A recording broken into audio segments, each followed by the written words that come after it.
First உங்களுடைய mind thought மாத்தணும். என்ன மைண்ட் தாட்? எனக்கு கணிதம் எவ்வளவு முயற்சி செய்தாலும் கணிதம் வரமாட்டேங்குதுன்னு சொல்லக்கூடிய அந்த மைண்ட் செட்டை ஃபர்ஸ்ட் ரிமூவ் பண்ணுங்க. ஏன்னா அந்த மைண்ட் செட்டே நம்மளுக்கு என்ன ஆகும்னா அதுல இருக்கக்கூடிய ஒரு ஆர்வத்தை குறைச்சு விட்டுரும்.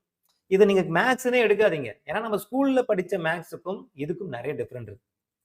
இங்க வந்து நம்ம வந்து பார்த்தோம்னா ஸ்கூல்ல போடுற மேக்ஸ்ங்கிறது நம்ம வந்து முழுக்க முழுக்க அந்த ஸ்டெப்பை வந்து கரெக்டா ஃபாலோ பண்ணணும். ஸ்டெப் பை ஸ்டெப் நம்ம ஃபாலோ பண்ணதான் 5 மார்க்னா 5 மார்க் கொடுப்பாங்க. அதுல ஏதாவது ஒரு ஸ்டெப் விட்டீங்கன்னா மார்க் போயிடும். ஆனா நமக்கு இங்க அப்படி கிடையாது. நமக்கு ஆன்சர் இந்த எண்ட்ல ஆன்சர் என்ன அப்படிங்கிறது நீங்க மார்க் பண்ணா ஒரு மார்க். நீங்க ஸ்டெப்ல நீங்க போட்டா என்ன, போடலன்னா நீங்க ப்ரூஃப்ல போட்டாலும் என்ன, அதெல்லாம் வந்து கன்சிடர் பண்ண மாட்டாங்க. ஏனா ஏ மார்க் பண்ணிருக்கீங்களா, பினா பி மார்க் பண்ணிருக்கீங்களா அப்படிங்கிறது. அப்ப அந்த மேக்ஸும் இந்த மேக்ஸும் ஒண்ணுதான். பட் இதுல நிறைய நீங்க வந்து என்ன பண்ணலாம், ஷார்ட் கட்ஸ் வந்து நிறைய யூஸ் பண்ணலாம். சின்ன சின்ன ஐடியா ட்ரிக் யூஸ் பண்ணி நீங்க போடலாம். சோ அப்ப அந்த மேக்ஸோட கம்பேர் பண்ணி இங்க நீங்க வந்து என்ன பண்ணிக்க கூடாது, இது எனக்கு கஷ்டம் அப்படிங்கிற மாதிரி எடுத்துக்கூடாது. அப்ப என்ன பண்ணணும் சார்னா, ஒரு மேக்ஸ் டாபிக் நீங்க ஒரு ஃபார் எக்ஸாம்பிள் இப்ப டைம் ஒண்டருக்குன்னு ஒரு டாபிக் எடுக்குறீங்க. யாராவது ஒருத்தர் டீச் பண்ணியிருப்பாங்க. நம்ம சேனல்லயும் இருக்கு. இல்ல நீங்க எந்த ஒரு யூடியூப் சேனல்ல நீங்க வந்து பார்த்தோம்னா, டைம் ஒண்டருக்கு நடத்தி போட்டிருப்பாங்கல்ல. அதுல ஒரு 30 சம் நடத்திருக்காங்களா? அந்த 30 சம்ம நீங்க என்ன பண்ணீங்கன்னா, ஃபர்ஸ்ட் அவங்க நடத்தினத நீங்க வந்து ஒவ்வொரு சம்ம கவனிச்சு நீங்க நோட்ல எழுதி வச்சுக்கணும். எழுதி வச்சுட்டு நீங்க ஸ்டார் அப்படிங்கிற மாதிரி போடுங்க. ஸ்டார். எந்த சம்லாம் உங்களுக்கு வந்து ரொம்ப ரொம்ப ரொம்ப ரொம்ப ஈஸியா இருக்கு. இந்த சம் மாடல் எனக்கு ரொம்ப ரொம்ப ஈஸி. எப்படி கேட்டாலும் நான் போட்டுருவேன். இந்த மாடல் எனக்கு மறக்கவே மறக்காது அப்படிங்கிற சம்முக்கு நீங்க 3 ஸ்டார் குடுத்துக்கங்க. 3 ஸ்டார். ஒரு சில சம் வந்து பார்த்தீங்கன்னா கொஞ்சம் டிஃபிகல்ட் தான். பட் என்னால ஈஸியா அத ஹேண்டில் பண்ணிட முடியும். அப்படிங்கிற சம்முக்குலாம் வந்து பார்த்தீங்கன்னா 2 ஸ்டார் குடுத்துக்கங்க.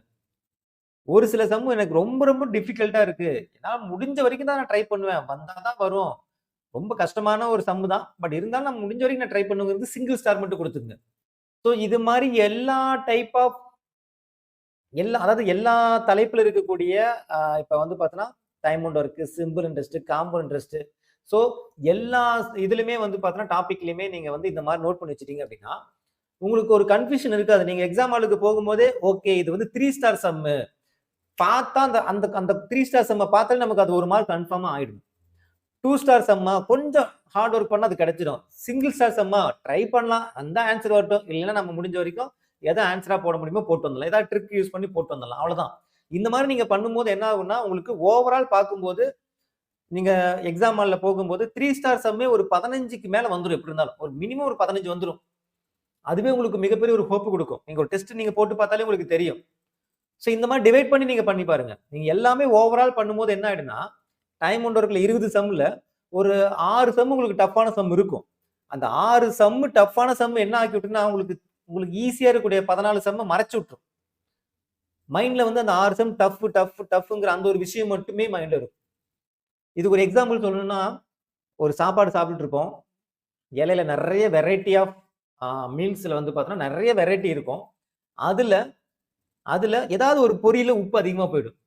ஆனா மத்த நெறைய டிஷ் இருக்கும். ஒரு 15 டிஷ் இருக்குன்னா, அந்த 15 டிஷ்ஷுமே சூப்பரா தான் இருக்கும். ஆனா அந்த ஒரு பொரியல்ல உப்பு அதிகமா போனது நம்ம எடுத்து வாயில வச்சிருக்கும்போதே, நம்ம மைண்ட் ஆட்டோமேட்டிக்கா வந்து என்ன சொல்லும்னா, ச்சே! அந்த பொரியல்ல உப்பு நல்லாவே உப்பு போயிடுச்சுப்பா. நல்லாவே இல்ல அந்த பொரியல். ஆட்டோமேட்டிக்கா நல்லா இருக்கக்கூடிய விஷயங்கள் எல்லாத்தையும் நம்ம மறந்துட்டு, அந்த பொரியல் மட்டுமே நம்ம ஹைலைட் பண்ணி, அந்த சாப்பாடே எனக்கு வந்து பிடிக்கலைங்கிற மாரி ஒரு மைண்ட் தாட் வந்து வர வச்சுரும். சோ இது சைக்காலஜிக்கலா இது வந்து பார்த்தோன்னா, நெறைய பேர் நெறைய இடத்துல நம்ம உணர்ந்திருப்போம். ஒரு குடும்பத்துல 5 பேர் இருப்பாங்க. அதுல ஒருத்தர் வந்து நமக்கு வந்து பிடிக்கவே பிடிக்காது. அவங்களோட கேரக்டர் வைஸ் வந்து நமக்கு பிடிக்கவே பிடிக்காது.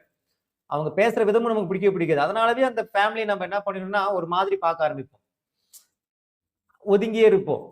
அந்த ஒரு பெர்சனுக்காகவே. அது மாரி தான் சைக்காலஜிக்கலா வந்து இதுவும் உங்களுக்கு இந்த மாரி நடக்கும். சோ இத கொஞ்சம் வந்து உஷாரா ஹேண்டில் பண்ணி, நான் சொன்ன இந்த ஆங்கிள்ல நீங்க ஃபாலோ பண்ணி பாருங்க. ரொம்ப ஈஸியா இருக்கும். சரிங்களா?